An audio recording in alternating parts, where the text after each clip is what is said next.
Kadaama TV bakadaama bangi nnyo abadde batubuuza ku kintu kino ddala kituufu ekya organ donation okubeera nga odonatinga ebitundu byo eby'omubiri ng'oyita mu Tawakkalna ddala gundi eyo mweri ekintu ekyo mwekiri mu Tawakkalna kuba kyolina okumanya bakadaama abamu tebamanyi kusoma abamu tebaasoma so ekintu kino oluusi kibazibuwalira ng'ate waliwo n'abaasoma nga bo kibanguyira okubeera ng'amanyi kiki ekigenda mu maaso. Ekituufu kiri nti Tawakkalna eno service mweri era bw'ogitigaatiga oba oli n'agitigaatiga n'akukooneramu ekulaga nti oli applicant oli muntu ayagala okudonatinga.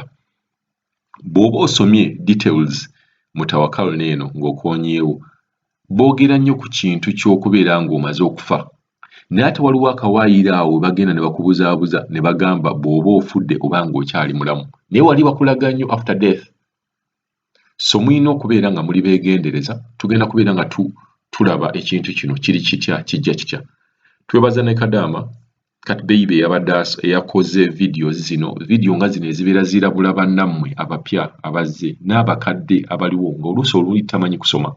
Video nga zino tuzeeyanza nnyo okubeera ng'abantu bavaayo ne bazikola okuyamba omuntu atamanyi agenda kunnyonnyolayo ekyamanyi ku Tawakkalna ne okudonatinga basobola batya okubuzaabuza ne bakuteeka mu katego ako era osobola otya okulookinga essimu yo n'olookinga essimu yo n'obeera ng'omuntu asobola kgenda mu app eyo n'abeera nga applyinga nti oli candidate oba oyagala kubeera nga odonatingayo ebintu byo. Era kyobola nga bakadaama olumu oluusi abajja ne bagamba bamusazeesaze naye nga tewali baakusaze ate tewaliwo na ripooti ekulaga kiki wafudde ne weebuuza ate baasalidde waaki.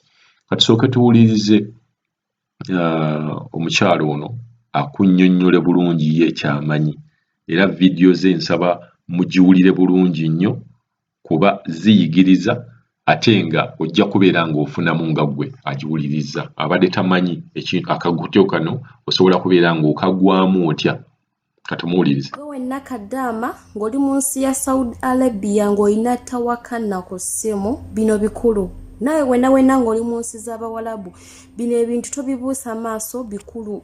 Atamanyi Tawakkalna yeno app ebeera ku ssimu yo.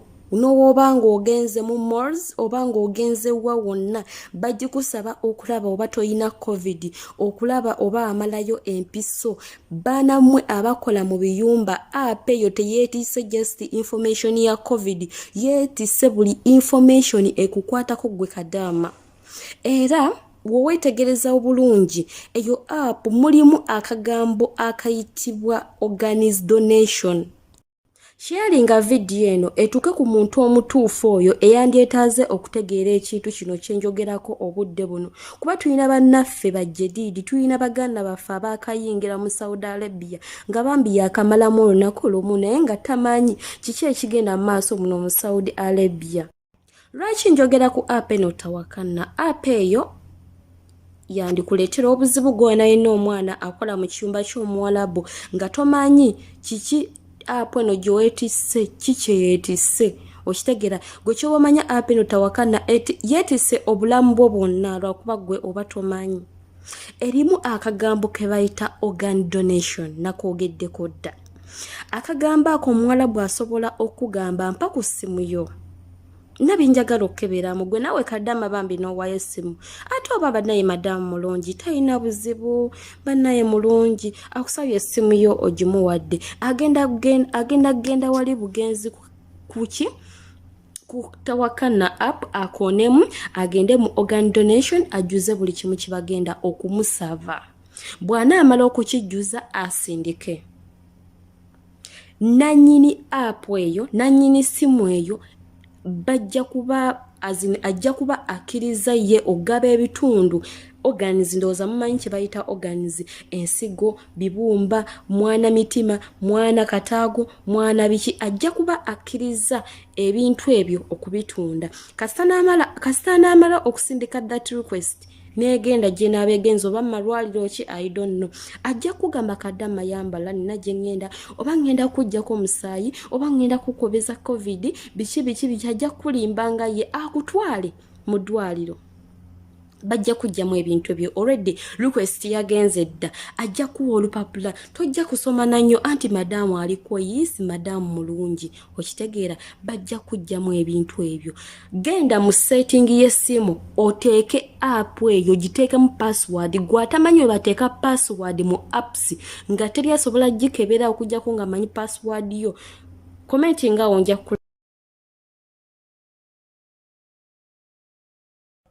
eno yendagiro how woyinza okuteeka password mu apps zo oba mu Tawakkalna. Yeno process gyogenda okukozesa gwatamanyi kuteeka password mu Tawakkalna.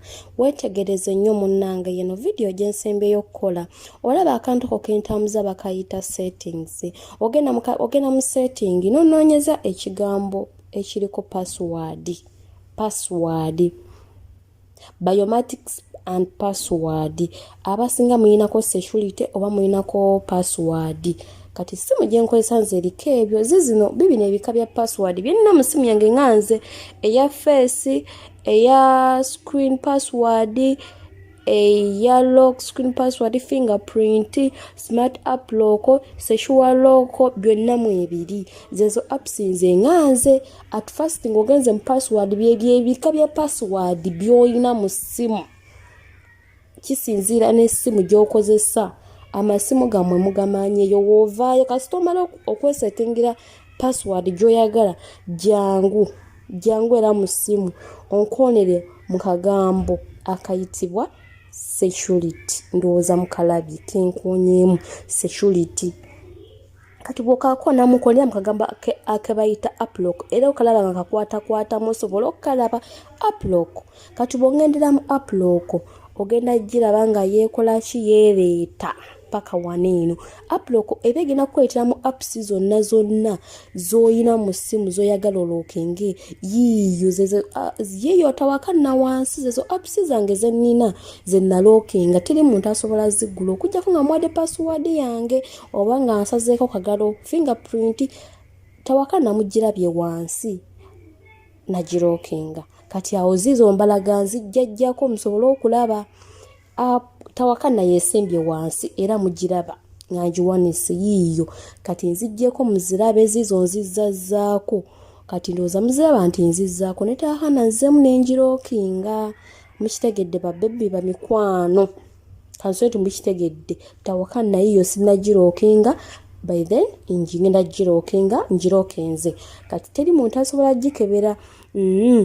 Gundi type kije nakozesa eyokola ki eyokulookinga gundi yange yiyo password okitegeera screen gye nakozesa nganze. Mukitegedde ndowooza kansoeti mutegedde bambi. Mutegedde engeri woyinza okulookinga. Osooka mu setting n'ogenda mu password n'odda mu security n'ogenda mu app lock n'oteekamu buli kimu kye weetaaga. Password kika kijagala okuyuzinga osobola gwenyini okweteramu gye weetaaga.